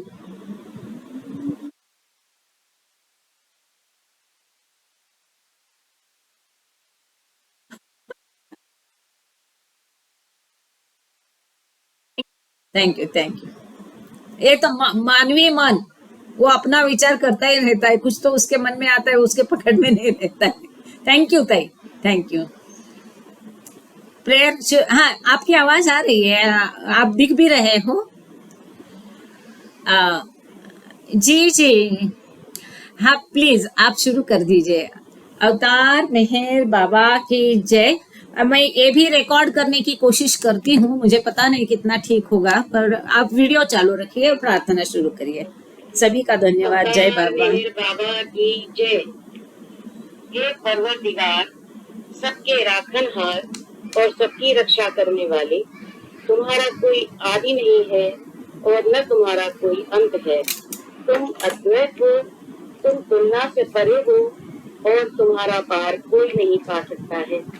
तुम्हारा कोई रंग और रूप नहीं है, तुम आविर्भाव से रहित हो और तुम गुणातीत हो, अपार हो और अगाध हो, कल्पना और धारणा से परे हो, शाश्वत और अनश्वर हो। तुम अखंड हो और दिव्य नेत्रों के सिवाय और किसी भी प्रकार से तुम्हें कोई नहीं देख सकता है। तुम्हारा अस्तित्व सदैव था, तुम सदैव रहते हो और तुम सदैव रहोगे। तुम सर्वत्र हो, तुम हर वस्तु में हो और तुम हर जगह से परे तथा हर वस्तु से परे भी हो। तुम आकाश में हो और पाताल में हो, तुम व्यक्त हो और अव्यक्त हो, तुम सब लोगों पर हो और समस्त लोगों से परे भी हो। तुम तीनों भुवनों में हो और तीनों भुवनों से परे भी हो। तुम अगोचर हो और स्वतंत्र हो। तुम सृष्टि के रचने वाले हो, स्वामियों के स्वामी हो, समस्त मनों और हृदयों के ज्ञाता हो। तुम सर्वशक्तिमान हो और सर्वव्यापी हो। तुम अनंत ज्ञान हो, अनंत शक्ति हो और अनंत आनंद हो। तुम ज्ञान के महासागर हो, सर्वज्ञ हो, अनंत ज्ञान रखने वाले हो। तुम भूत, वर्तमान और भविष्य के ज्ञाता हो और तुम स्वयं ज्ञान हो। तुम पूर्ण दयामय हो और सतत परहितकारी हो। तुम आत्माओं की आत्मा हो और अनंत गुणों से संपन्न एक परमात्मा हो। तुम सत्य, ज्ञान और परमानंद की त्रिमूर्ति हो। तुम सत्य के मूल हो, प्रेम के महासागर हो। तुम सनातन सत्ता हो, ऊंचों में सबसे ऊंचे हो। तुम प्रभु और परमेश्वर हो। तुम पर ब्रह्म हो और परात्पर पर ब्रह्म भी हो। तुम पर ब्रह्म परमात्मा हो, अल्लाह हो, इलाही हो, यजदान हो, अहूर मर्द हो और प्रियतम ईश्वर हो। तुम्हारा नाम इज्जत अर्थात एकमेव पूज्य है। हे असीम दया के निधि प्रभुराज, हम अपने सब पापों के लिए पश्चाताप करते हैं। हर एक विचार के लिए जो असत्य, अनुचित या गंदा था, हर एक बोले हुए शब्द के लिए जिसे बोलना हमें उचित न था, और हर एक कर्म के लिए जिसे करना हमें उचित न था। स्वार्थ से प्रेरित हर एक कर्म, शब्द तथा विचार के लिए तथा द्वेष प्रेरित हर एक कर्म, शब्द और विचार के लिए हम पश्चाताप करते हैं। विशेषकर हर एक कामुक विचार तथा क्रिया के लिए, ऐसे हर एक वचन के लिए जिसको हमने पूरा नहीं किया, सब असत्य वचनों के लिए और सभी निंदा, पाखंड, दंभ या लोगों के पीछे उनके दोष बताने के लिए हम अनुताप करते और खासकर एक दूसरों का नाश करने वाले हर एक कर्म के लिए, दूसरों को दुख देने वाले हर एक शब्द तथा कर्म के लिए तथा दूसरों पर दुख गिरने की इच्छा करने के लिए हम अनुताप करते हैं। हे प्रभुराज, आप हम पर असीम दया करके हमारे किए हुए पापों को क्षमा कीजिए और वैसे ही आपकी मर्जी के अनुसार विचार करने में, बोलने में तथा कार्य करने में जो हमारी असमर्थता सदा रहती आई है, उसको भी क्षमा कीजिए। यही हमारी आपसे प्रार्थना है। प्रियतम परमात्मा, हमारी ऐसी सहायता कर कि हम तुझसे अधिकाधिक प्रेम करें और अधिक और अधिक और उससे भी अधिक प्रेम करें, जब तक कि हम तुझ में मिलकर एक हो जाने के पात्र न बन जाएं। और तू हम सब की ऐसी सहायता कर कि हम अंत अंत तक बाबा का दामन दृढ़ता से पकड़े रहें। अवतार मेहर बाबा की जय। जय बाबा। जय बाबा। Thank you. बढ़िया अनिता जी। उषा जी, आप आरती बोलेगी? जय बाबा। जय बाबा। आरती। हाँ जी, बोल। कोई भी जो आप कोई। जय बाबा। अवतार मेहर बाबा की नार जल रत्न परमाणु लागी आस भक्तों के बख्शे नूरे आया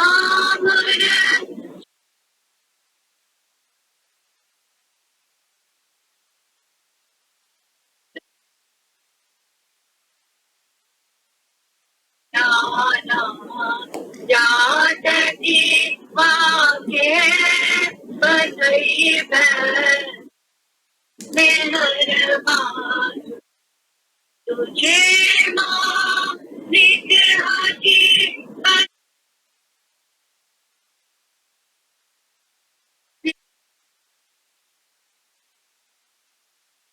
अच्छे रही याए मेहनत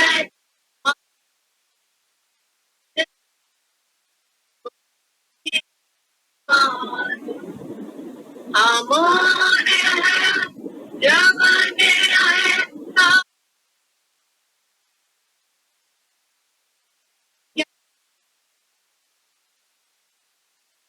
ये तू पर मातमा क्या तारे इरफान जाना प्रेम जो प्यारो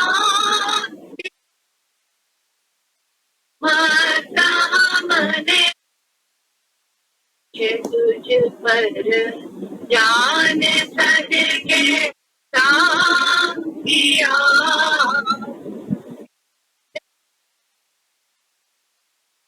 हमारी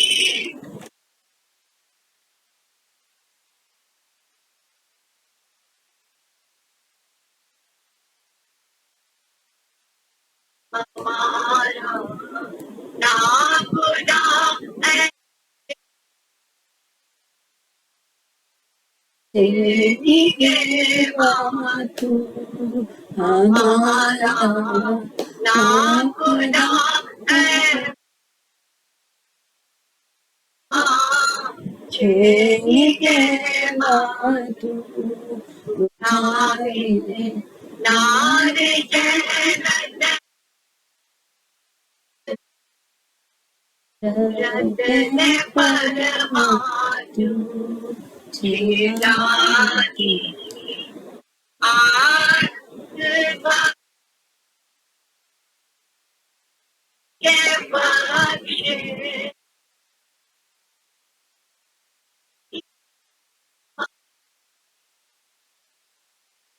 अवतार मेहर बाबा अवतार मेहर बाबा की जय। अवतार मेहर बाबा की जय। अवतार मेहर बाबा